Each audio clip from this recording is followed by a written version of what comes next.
Hi everyone, welcome to Rajmeet study. आज हम लोग सॉल्व करेंगे new NCERT chapter 1 orienting yourself the use of coordinate. अभी जो हमारी एनसीईआरटी अपडेट हुई है ना, उस बुक को अभी मार्केट में कहीं भी अवेलेबल नहीं कराया गया, नहीं मिल रही कहीं भी। तो हमने क्या किया, जो ऑफिशियल वेबसाइट थी उससे पीडीएफ डाउनलोड करके प्रिंट आउट करा लिया।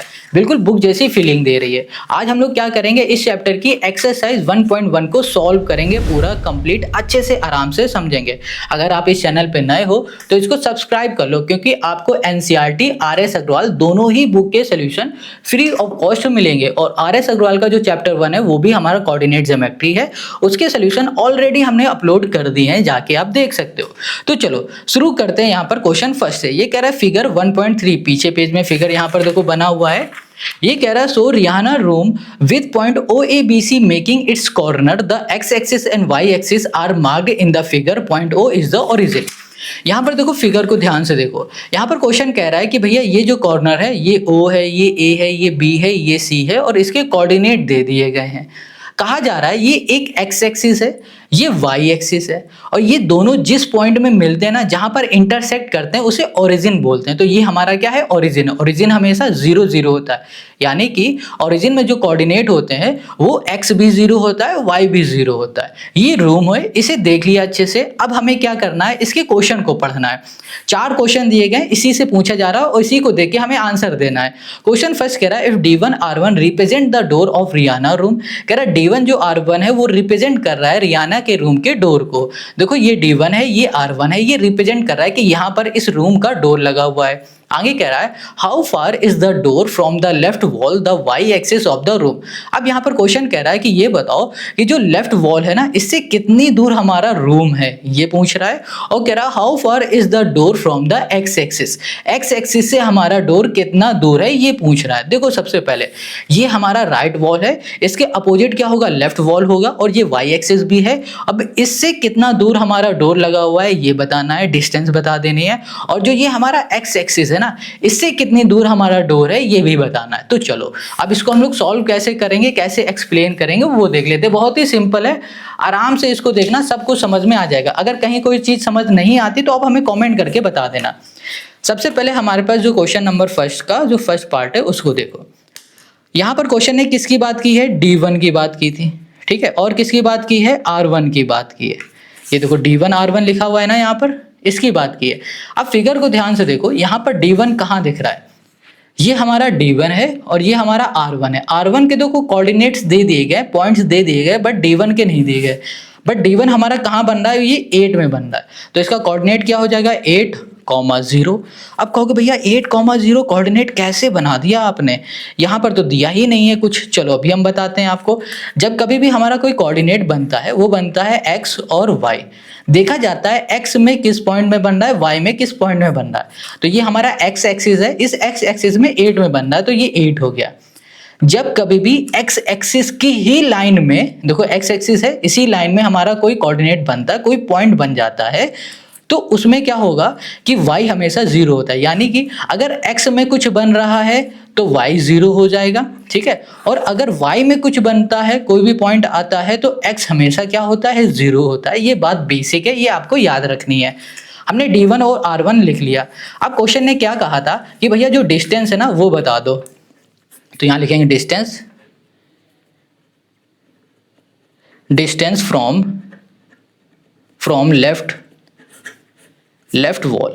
लेफ्ट वॉल से डिस्टेंस कितनी है हमारी, देखो ध्यान से। यहाँ पर 0 से लेकर 1 2 3 4 5 6 7 8 कितनी दूर है, 8 है, तो यहाँ लिखेंगे 8। अब हमें यहाँ पर ये नहीं पता है 8 सेंटीमीटर है कि मीटर है, यूनिट है, क्या है, कुछ नहीं पता। जब हमें कुछ पता नहीं होता है तो उस केस में हम लोग यूनिट लिख देते हैं, सिंपल सी बात। इतनी बात क्लियर समझ में आ गई। क्या लिख दिया, 8 यूनिट्स, डिस्टेंस पता चल गई। अब क्वेश्चन ने क्या कहा था, ये कह रहा है कि how far is the door from the x axis, x axis से कितना दूर है। अब इसको ऐसे समझो, ये हमारा स्केल है, स्केल के ऊपर ही हमने पेन रख दिया। अब हम आपसे कह रहे हैं कि ये बताओ कि ये जो पेन है ये स्केल से कितना दूर है। अब कहोगे कैसे बताएं भैया, ये तो इसके ऊपर ही है, तो डिस्टेंस तो कुछ भी नहीं होगी, डिस्टेंस 0 होगी। यही मन में आ रहा है ना? बिल्कुल सही आ रहा है, क्योंकि भैया यहाँ पर अगर ध्यान से देखोगे, जो ये D1 है ना हमारा, ये किस पॉइंट में बन रहा है, सॉरी किस लाइन में बन रहा है, एक्स एक्सिस के ऊपर ही बन रहा है, एक्स एक्सिस के ऊपर बन रहा है। इसका मतलब इसकी जो डिस्टेंस है वो 0 है, तो डिस्टेंस फ्रॉम यहाँ पर कर दिया एक्स एक्सिस, ठीक है। ये हो गया हमारे पास 0 यूनिट्स। क्या ये बात आपको समझ में आ गई? तो क्वेश्चन फर्स्ट हम लोगों ने कर लिया सॉल्व। अब इसके सेकंड में आ जाओ। ये कह रहा है what are the coordinate of D1। D1 के कोऑर्डिनेट क्या है? अभी आपको बताया ना कि ये कोऑर्डिनेट है, तो ये हो गया हमारा D1 का कोऑर्डिनेट। यहाँ लिख दिया D1 इक्वल्स टू हो गया 8,0 और ये सेकंड है। अब आते हैं थर्ड में। क्या ये बात आपको समझ में आ रही? सिंपल इजी है। अब जो तीसरा है उसे देखो, if R1 is the point this, कह रहा है R1 का जो पॉइंट है वो ये है। How width is the door, door कितना चौड़ा है ये पूछ रहा है। Do you think this is a comfortable width of the room door, if a person in a wheel chair wants to enter the room will he see be able to do so easily. Question यहाँ पर कह रहा है कि भैया सबसे पहले आप ये बताओ कि डोर हमारा कितना चौड़ा है, ठीक है, कितना लेंथ है, उसकी चौड़ाई पूछी जा रही है। अब क्वेश्चन ये कह रहा है कि ये बताओ अगर कोई बंदा व्हील चेयर में बैठा है, व्हील चेयर से उस डोर के अंदर जा रहा है, तो क्या इजिली जा पाएगा? ये क्वेश्चन कह रहा है, पूछ रहा है क्या भैया व्हील चेयर में बैठा हुआ बंदा इस डोर की विड्थ के अकॉर्डिंग अंदर जा पाता है कि नहीं जा पाएगा, ये बताओ। तो सबसे पहले हम लोग क्या करेंगे, हम लोग इसकी विड्थ निकालेंगे डोर की। तो यहाँ पर डोर की विड्थ कैसे निकालेंगे? देखो, डोर की जो विड्थ होगी वो D1 से लेकर R तक है, यानी कि इसकी विड्थ निकालते हैं। कैसे? अभी बताते हैं आपको। यहाँ पे लिखा है D1 हमारे पास कितना है, ये 8,0 है, और R1 कितना है हमारे पास, ये है हमारे पास 11.5 से लेकर 0 हो गया, ठीक है। अब हमें क्या चाहिए, विड्थ चाहिए। ये हो जाएगा हमारे पास 11.5 माइनस 8। इसको सॉल्व कर दो, कितना आ जाएगा हमारे पास, ये आ जाएगा 2.5, ये मिल जाएगा। ये क्या हो जाएगा, यूनिट। क्या ये बात आपको समझ में आ गई? कोई दिक्कत है? इतना चौड़ा हो जाएगा हमारे पास गेट हमारा। अब देखो यहाँ पर सॉरी 2 नहीं होगा 3 होगा, ये गलत कर दिया था। ओके 3.5 हो गया, 3.5 यूनिट हो गया। अब देखो यहाँ पर ना क्वेश्चन एक कह रहा है कि भैया जो व्हील चेयर से अंदर कोई इंटर करेगा तो क्या इस गेट से इजीली कर पाएगा? तो गूगल करो, गूगल में देखो व्हील चेयर की जो लेंथ होती है वो कितनी होती है, विड्थ कितनी होती है। तो आपको देखने को मिलेगा व्हील चेयर की जो विड्थ होगी वो अप्रॉक्स होगी 2 से लेकर 2.5 फीट तक होती है। क्या होती है? फीट तक होती है, यानी कि 2 से लेकर 2.5 फीट होती है। इतनी बात क्लियर है? अभी देखो ये यूनिट में चल रहा है, हमने गूगल किया तो फीट में आ गया। तो हमारे पास जब इस तरीके से कंडीशन आती है तो हम लोग यूनिट 1 यूनिट को मान लेते हैं 1 फीट के बराबर। इतनी बात क्लियर हो गई? हमने मान लिया, हमें कुछ नहीं पता तो हम मान लेते हैं, हमने यहाँ पर मान लिया। तो हमने क्या देखा कि हमारे पास जो डोर है उसकी जो चौड़ाई है वो 3.5 फीट है, ठीक है, ओके। और जो हमारी व्हील चेयर है वो कितनी होती है, 2.5 फीट होती है। तो इनमें से कौन सा बड़ा है? भैया डोर की चौड़ाई बड़ी है, तो इसका मतलब ये हमें समझ में आ रहा है कि भैया जो भी बंदा होगा व्हील चेयर में वो आराम से अंदर जाएगा और वापस बाहर भी आएगा। इसके लिए हमें एक स्टेटमेंट देनी होगी। यहाँ पर स्टेटमेंट हम लिख देते हैं, the width of the door is about 3.5 feet, which is greater than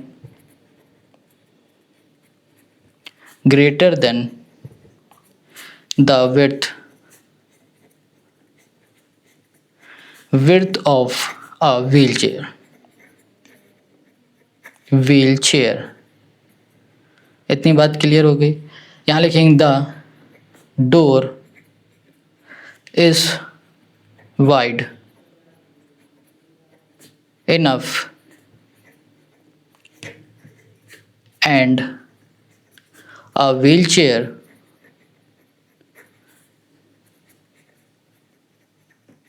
can pass through it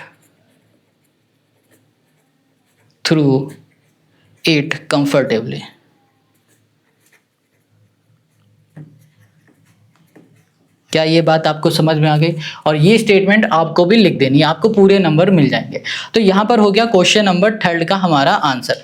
अब आते हैं क्वेश्चन नंबर 4 में। देखो क्वेश्चन नंबर 4 जो है ना वो भी 3 की तरह है, बिल्कुल सिंपल है। यहाँ पर क्वेश्चन क्या कह रहा है, if B1 this and B2 this represent the end of the bathroom door. ये रिप्रेजेंट कर रहा है, देखो कहाँ पर है, ये B1 है, ये B2 है, यहाँ कहीं बाथरूम होगा इस तरफ, तो ये बाथरूम का डोर है, ठीक है। अब यहाँ पर कह रहा है is the bathroom door narrow और wider than the room door. अब यहाँ पर हमें बताना है कि जो बाथरूम का डोर है ना वो छोटा है या बड़ा है हमारे यहाँ पर जो रूम का डोर है ना उससे। चलो कंपेयर कर लेते हैं, सिंपल है।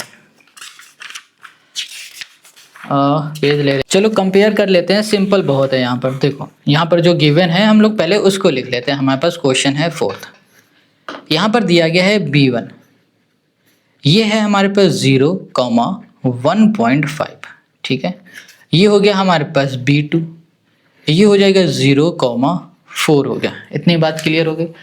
अब यहाँ पर कैसे निकालेंगे विड्थ वो देखो, तो ये होगा बाथरूम, यहाँ पर हो जाएगा door width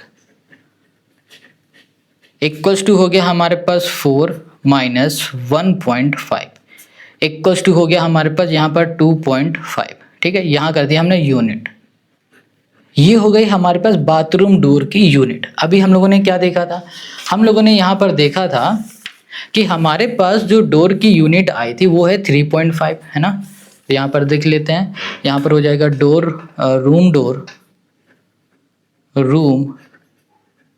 room door width is कितना हो गया हमारे पास 3.5। अब देखो इन दोनों में से कौन सा बड़ा दिख रहा है, हमें तो भैया 3.5 बड़ा दिख रहा है, किससे, 2.5 से, है ना।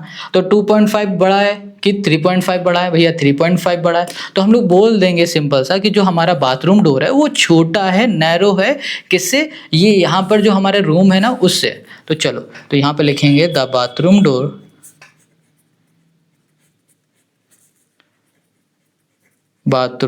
यहाँ पर हो गया door is narrow as compared to the room because compare to the room door लिख देते हैं, रूम नहीं करते हैं, room door because is its width is 2.5 unit is less than that the room door।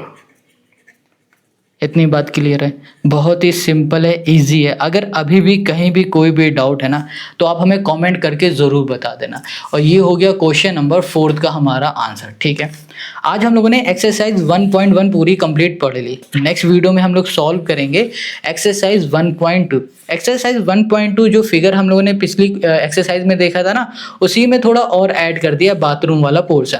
अब इस फिगर से सारे क्वेश्चन यहाँ पर हमसे पूछे जाएंगे, सारे क्वेश्चन को हम लोग ईजिली ऐसे ही सॉल्व कर लेंगे जैसे आज किया था। फिर उसके बाद हम लोग सॉल्व क्या करने वाले हैं, इसके बाद नेक्स्ट जो एक्सरसाइज है वो सॉल्व करेंगे एंड ऑफ द चैप्टर। ये मोस्ट इंपॉर्टेंट एक्सरसाइज है, इन्हीं एक्सरसाइज से क्वेश्चन मोस्टली आते हैं। तो चलो मिलते हैं नेक्स्ट वीडियो में। नेक्स्ट वीडियो की लिंक आपको डिस्क्रिप्शन में मिल जाएगी और कमेंट करके हमें ज़रूर बताना आज की वीडियो आपको कैसी लगी।